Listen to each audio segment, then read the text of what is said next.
जय हिंद दोस्तों, आप सभी का बहुत बहुत स्वागत है आपके अपने YouTube चैनल में। मैं आप सभी को एनसीईआरटी प्रैक्टिस सेट करा रहा हूं, जिसमें मैं क्लासेस 6 to 12 आपका एनसीईआरटी का प्रैक्टिस सेट हम कर रहे हैं। पॉलिटी कंप्लीट हो चुका है और हिस्ट्री की क्लासेस आपकी चल रही हैं, जिसमें हम क्लास 10th आपका कंटिन्यू कर रहे हैं। मैंने इसका प्लेलिस्ट बना दिया है, आप मेरे चैनल पर जाइए, प्लेलिस्ट सेक्शन में जाइएगा, इसका प्लेलिस्ट है, पूरा सीरियल वाइज आपको क्लासेस मिल जाएंगे। कालक्रम का निर्धारण करें, कालक्रम का निर्धारण करें और बताएं कौन सा कूट इसमें सही है। प्रेस का निर्माण धातु से होने लगा, बेलनाकार प्रेस का आविष्कार और ऑफसेट प्रेस का निर्माण और बिजली से चलने वाले प्रेस का निर्माण। तो देखिए 18वीं शताब्दी के अंत तक प्रेस धातु से बनने लगे थे। तो सबसे पहला तो ये कथन आपका सही हो जाएगा, तो ऑप्शन 1 सब में दिया हुआ है। 19वीं सदी के दौरान में छाप खाने की जो तकनीक थी उसमें लगातार सुधार हो रहा था और 19वीं सदी के मध्य तक न्यूयॉर्क के रिचर्ड एम होर ने शक्ति चलित बेलनाकार प्रेस का कारगर बना लिया था। तो बेलनाकार प्रेस का आविष्कार किसने किया था? न्यूयॉर्क के रिचर्ड एम हो ने। ठीक, इसके प्रति घंटे 18,000 सीट या ताव छपते थे। सदी के अंत तक ऑफसेट प्रेस आ गया था और लास्ट में बिजली से चलने वाला भी प्रेस का निर्माण हो चुका था। तो आपका ऑप्शन 1, 2, 3, 4 ये आपका कथन सही हो जाएगा। तुलसीदास की 16वीं सदी की किताब रामचरितमानस का पहला मुद्रित संस्करण किस वर्ष प्रकाशित हुआ था? तो हिंदुओं के बीच भी छपाई से खास तौर पर स्थानीय भाषाओं में धार्मिक पढ़ाई को काफ़ी बल मिला। तुलसीदास जी की 16वीं शताब्दी में किताब जो रामचरितमानस है उसका पहला मुद्रित संस्करण जो था वह 1810 ईस्वी में कलकत्ता में प्रकाशित हुआ था। कहाँ पे? कलकत्ता में। ठीक है। और 19वीं सदी के मध्य तक सस्ते लिथोग्राफी संस्करण से उत्तर भारत में ये पूरा बाजार बट गया। स्त्री धर्म विचार नामक पुस्तक किसने लिखी है? स्त्री धर्म विचार नामक पुस्तक किसने लिखी है? पंजाब में 20वीं शताब्दी के प्रारंभ में लोकप्रिय लोक साहित्य बड़े पैमाने में छापा गया। इसके कौन थे? रामचड्ढा। रामचड्ढा ने औरतों को आज्ञाकारी बीवियां बनने की सीख देने के उद्देश्य से अपनी बेस्ट सेलिंग कृति स्त्री धर्म विचार लिखी। अगला क्वेश्चन है हमारा, मेसोपोटामिया के लेखन कला के संबंध में निम्नलिखित कथनों पर विचार करें और बताएं कौन सा कथन सत्य है। मेसोपोटामिया लोग मिट्टी के पट्टिकाओं पर लिखते थे। तो मेसोपोटामिया में जो लोग रहते थे वह मिट्टी की पट्टिकाओं पर लिखा करते थे। ये कथन आपका सत्य है। ठीक। लिपि की चिकनी मिट्टी की गीला करते थे, जो चिकनी मिट्टी होता है उसको गीला करते थे, फिर उसको गूंदकर तपाकर ऐसा आकार की पट्टी का रूप देते थे जिसे वह आसानी से अपने हाथों से पकड़ सके और सावधानीपूर्वक उसकी सतहों पर चिकना बना लेते थे और फिर सरकंडे की तीली को तीखी नोक से उसकी नम चिकनी सतह पर गोलाकार चिन्ह बनाते थे, यूनिफॉर्म चिन्ह आपका बनाते थे। ठीक है। उनकी अक्कावादी भाषा का स्थान किलाकार सुमेरियन भाषा ने ले ली। तो ये जो कथन है कि उनकी अक्कावादी जो भाषा है यह किलाकार सुमेरियन भाषा ने ले ली, ये कथन आपका गलत है। और तीसरा है, किलाकार चिन्ह अंग्रेजी भाषा के स्वर या व्यंजन की तरह होता था जिसके कारण उसकी भाषा पढ़ी जाती थी। तो ये कथन भी आपका गलत है। क्यों? क्योंकि मेसोपोटामिया की जो सबसे पुरानी ज्ञात भाषा है वह सुमेरियन के स्थान पर 2400 ईस्वी के बाद धीरे धीरे अक्कादी भाषा ने ले ली। यहाँ पे दिया है किलाकार चिन्ह अंग्रेजी भाषा के स्वर या व्यंजन की तरह होता था और जिसके कारण उसकी भाषा पढ़ ली जाती थी। अक्कादी भाषा का स्थान किलाकार सुमेरियन ने ले लिया, ये गलत है।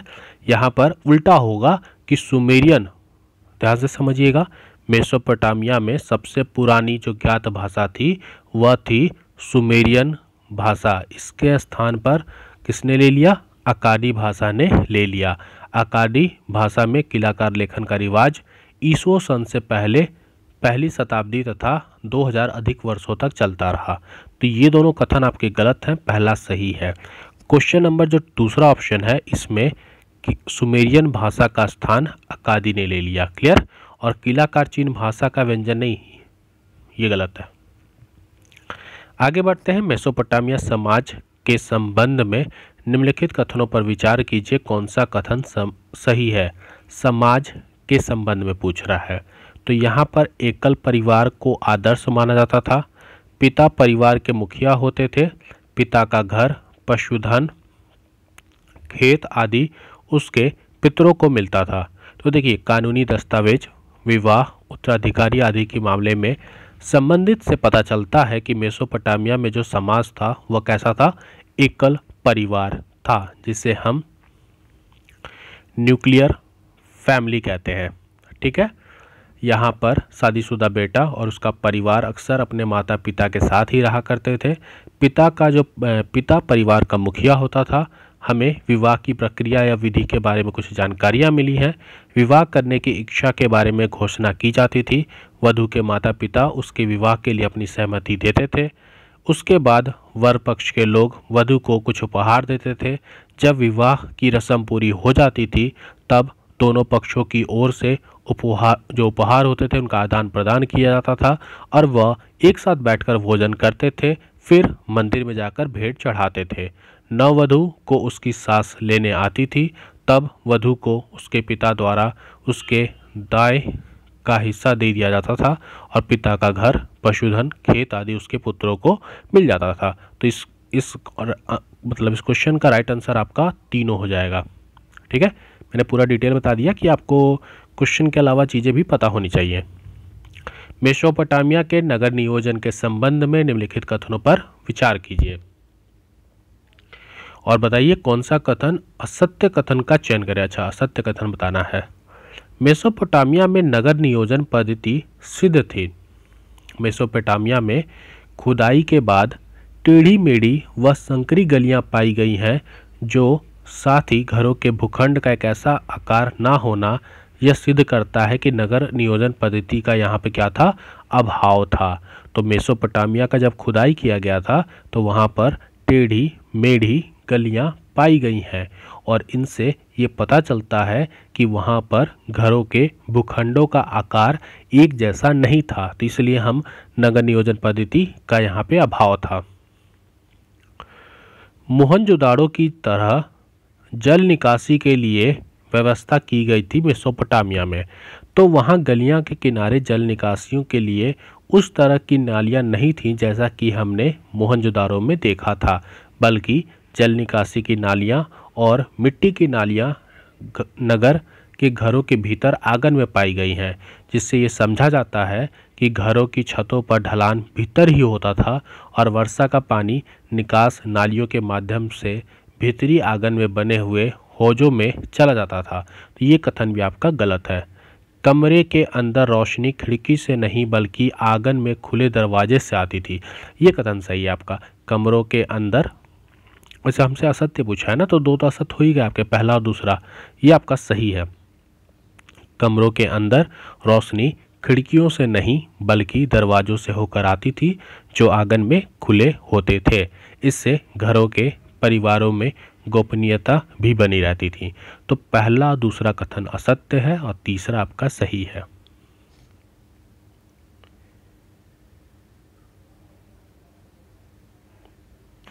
अगला क्वेश्चन है, रोमन समाज के बारे में निम्नलिखित कथनों पर विचार करें, बताएं कौन सा कथन आपका सत्य है। एकल परिवार का चलन था। पिता की संपत्ति पर पुत्री का मुख्य उत्तराधिकार रहता था। पति पत्नी को अलग अलग दो वित्तीय हस्तियां माना जाता था। रोमन साम्राज्य, रोमन समाज में आधुनिक विशेषताओं में से एक विशेषता यह थी कि उन दिनों एकल परिवार का व्यापक रूप से चलन था। तो ये सही है। जो वैजक पुत्र होता था वह अपने परिवार के साथ नहीं रहते थे, दूसरी और दासों के परिवार में सम्मिलित किया जाता था, क्योंकि उनके लिए परिवार की अवधारणा थी। तो पिता की संपत्ति पर पुत्री का मुख्य अधिकार था। क्योंकि जो पुत्र होता था वो परिवार के साथ रहता ही नहीं था, और पति पत्नी को अलग अलग दो वित्तीय हस्ती मानी जाती थी। ये कथन भी सही है। ठीक है, तो सत्य कथन पूछा है तो तीनों के तीनों कथन आपके सत्य हैं। रोमन अर्थव्यवस्था के बारे में निम्नलिखित कथनों पर विचार कीजिए। रोमन अर्थव्यवस्था और सत्य कथन आपको बताना है। सत्य कथन कौन सा है? जैतून का तेल निर्यात होने पर प्रमुख वस्तु थी। जैतून का तेल जो था उसको निर्यात होने वाली प्रमुख वस्तु थी। तो रोमन साम्राज्य में गेहूं, अंगूरी, शराब तथा जैतून के तेल का मुख्य मानते थे। तो ये पहला कथन सही है। इटली के सोने और चांदी की खदानों में जल शक्ति से खुदाई की जाती थी, तो भूमध्य सागर के आसपास पानी की शक्ति की तरह तरह से इस्तेमाल किया जाता था। इस काल में जल शक्ति से मिले चलाने के लिए प्रौद्योगिकी से खासी प्रगति हुई थी। स्पेन की सोने चांदी की खदानों में जल शक्ति से खुदाई की जाती थी और पहले और दूसरी शताब्दियों में बड़े पैमाने में औद्योगिक खनिजों से खनिज निकाला गया है। तो कहाँ पर? स्पेन में, इटली नहीं, स्पेन में। तो ये कथन गलत हो जाएगा। उस समय सुगठित वाणिज्य और बैंकिंग व्यवस्था का संचालन होता था। तो ये कथन आपका सही है। तो ऑप्शन 1 और 3 सही हो जाएगा। रोमन साम्राज्य में दास प्रथा और श्रमिकों पर नियंत्रण के संबंध में असत्य कथन आपको बताना है, कौन सा होगा। ठीक है, रोमन साम्राज्य में दास प्रथा और श्रमिकों पर नियंत्रण के संबंध में असत्य कथन कौन सा है, ये आपको बताना है। चलिए ऑप्शन देख लेते हैं। तो पहला है कि रोम की अर्थव्यवस्था में अधिकांश श्रम दासों द्वारा ही किया जाता था। हमें असत्य कथन बताना है ना। पहली शताब्दी के पश्चात दासों के स्थान पर भाड़े के मजदूरों को प्राथमिकता दी गई। रोमन अर्थव्यवस्था में श्रम दान पर बहुत अधिक ध्यान नहीं दिया गया। तो ये कथन आपका गलत है कि जो रोम के लोग थे ना, ये श्रम दान पे बहुत ध्यान दिया इन्होंने। तो ये कथन आपका गलत हो जाएगा। यहाँ बोला ना, ध्यान नहीं दिया। रोम के लोगों ने श्रमदान की ओर बहुत ध्यान दिया। उन्होंने निरीक्षण यानी देखभाल को प्राथमिकता दी। कई बार वे मजदूरों को छोटे छोटे समूहों में बांट देते थे ताकि कार्य का निरीक्षण आसानी से हो सके। ठीक है, मंगोलों से संबंधित यास क्या था? मंगोलों से संबंधित यास, अगर आपसे कोई पूछे मंगोलों से संबंधित यास क्या था, तो मंगोलों ने अपने साम्राज्य में क्षेत्रों पर राजनीतिक प्रभुत्व रखा, फिर भी संख्यात्मक रूप से वे अल्पसंख्यक ही थे। उनके लिए अपनी पहचान, विशिष्टता की रक्षा करना एकमात्र उपाय उस पवित्र नियम के अधिकार के दावे के जरिए हो सकता था जो उन्होंने अपने पूर्वज से प्राप्त की थी। तो मंगलों के लिए संबंधित यास उनकी जनजाति की परंपरागत प्रथाओं का संकलन करना था। अगला क्वेश्चन है, अमेरिकी गृह युद्ध के भारत पर क्या परिणाम हुए? अमेरिकी गृह युद्ध के तो 1860 के दशक में बुनकरों के सामने नई समस्या खड़ी हो गई। उन्होंने अपनी कपास नहीं मिल पा रही थी, उन्हें अपनी अच्छी कपास नहीं मिल पा रही थी। जब अमेरिकी गृह युद्ध शुरू हुआ तब अमेरिका से कपास की जो आमद थी वो बंद हो गई। ब्रिटेन भारत से कच्चा माल मंगवाने लगा। भारत से कच्चा कपास के निर्यात में इस वृद्धि से उसकी कीमत आसमान छूने लगी।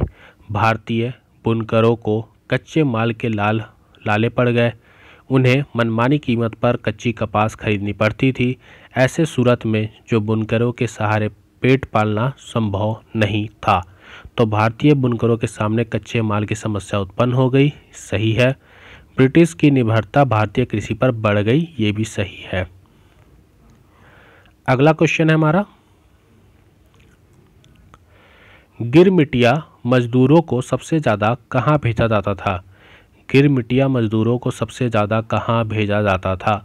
गिरमिटिया मजदूर औपनिवेशिक शासन के दौरान बहुत सारे लोगों को काम करने के लिए फिजी, गायना, वेस्ट इंडीज़ आदि स्थानों पर लेके जाया जाता था, जिनके बाद गिरमिटिया कहा जाने लगा। इन्हें उसके बाद गिरमिटिया कहा जाने लगा। उन्हें एक एग्रीमेंट के तहत वहाँ ले जाया जाता था। बाद में इस एग्रीमेंट को ये मज़दूर गिरमिट कहने लगे। ऐसे आगे चलकर इन मज़दूरों को गिरमिट या मज़दूर कहा जाने लगा। अंग्रेजी में हम इसे इंडूरेटेड लेबर कहते हैं। तो ये कहाँ जाने लगा थे ये लोग कह थे कैरिबियाई देश। 18वीं सदी के अंत के दशकों में ब्रिटेन की अर्थव्यवस्था के संदर्भ में निम्नलिखित कथनों पर विचार कीजिए। 18वीं सदी के अंत के दशकों में ब्रिटेन की जो अर्थव्यवस्था थी उसके संदर्भ में निम्नलिखित कथनों पर विचार कीजिए और बताइए इनमें से कौन सा कथन सत्य है। पहला है, इस समय ब्रिटेन की आबादी तेजी से बढ़ने पर भोजन की मांग तीव्र गति से बढ़ी। उद्योगों के विकास ने कृषि उत्पादक की मांग बढ़ा दी थी।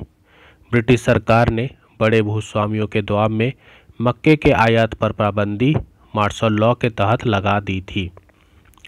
18वीं शताब्दी के अंत के दशक में ब्रिटेन की अर्थव्यवस्था के संदर्भ में अगर हम बात करें तो इस समय 18वीं सदी के अंत तक ब्रिटेन की आबादी तेजी से बढ़ने पर भोजन की मांग तीव्र गति से बढ़ने लगी। उद्योगों के विकास के लिए कृषि उत्पादन की मांग बढ़ गई थी और भूस्वामियों के दबाव में आकर ब्रिटिश सरकार ने कॉर्न लॉ, मार्शल लॉ नहीं, कॉर्न लॉ लगा दिया था। क्या? Corn law. ठीक है, तो ये गलत हो जाएगा। अगला क्वेश्चन है हमारा, औद्योगिकरण के युग में संबंध में निम्नलिखित कथनों पर विचार करें। औद्योगिकरण के युग के संबंध में निम्नलिखित कथनों पर विचार करें, बताएं कौन सा कथन इनमें से सत्य है।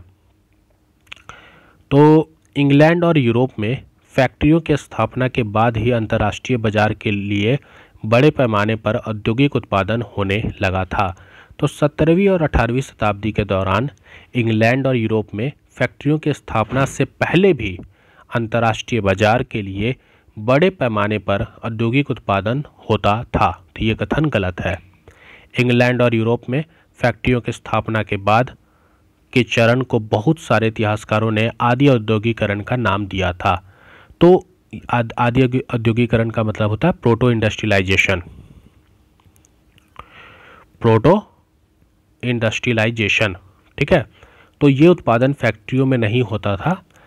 बहुत सारे इतिहासकारों ने इस चरण को आदि औद्योगिकरण का नाम देते थे। तो यहाँ बोला यूरोप में फैक्ट्रियों की स्थापना के बाद, नहीं, फैक्ट्रियों में नहीं होता था, फैक्ट्रियों की स्थापना के बाद नहीं।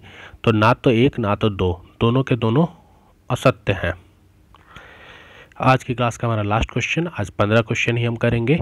औद्योगिकरण के युग में यूरोप में गिल्ड था। औद्योगिकरण के युग में यूरोप में गिल्ड था। तो गिल्ड क्या था? शहरों से शहरी दस्तकारी और व्यापारी गिल्ड्स काफ़ी ताकतवर थे। ये गिल्ड्स उत्पादकों के संगठन होते थे। किसके संगठन होते थे? उत्पादकों का संगठन होता था। गिल्ड से जुड़े जो उत्पादक कारीगर को परीक्षण देते थे, उत्पादकों पर नियंत्रण रखते थे और प्रतिस्पर्धा मूल्य तय करते थे। व्यवसाय में जो कार्य में लगे नए लोगों को आने से रोकते थे और शासकों के लिए भी विभिन्न गिल्ड्स को खास उत्पादकों के उत्पादन और व्यापार को एकाधिकरण करते थे। ठीक है, तो औद्योगिकरण के युग में यूरोप में गिल्ड उत्पादकों का समूह था। अगर आपको ये क्लास अच्छी लगी हो तो वीडियो को लाइक करें, चैनल को सब्सक्राइब करें। अपने थॉट्स, अपने व्यूज़ को आप कमेंट के थ्रू कर बता सकते हैं। और बाकी मिलते हैं नए वीडियो में। जय हिंद, जय भारत।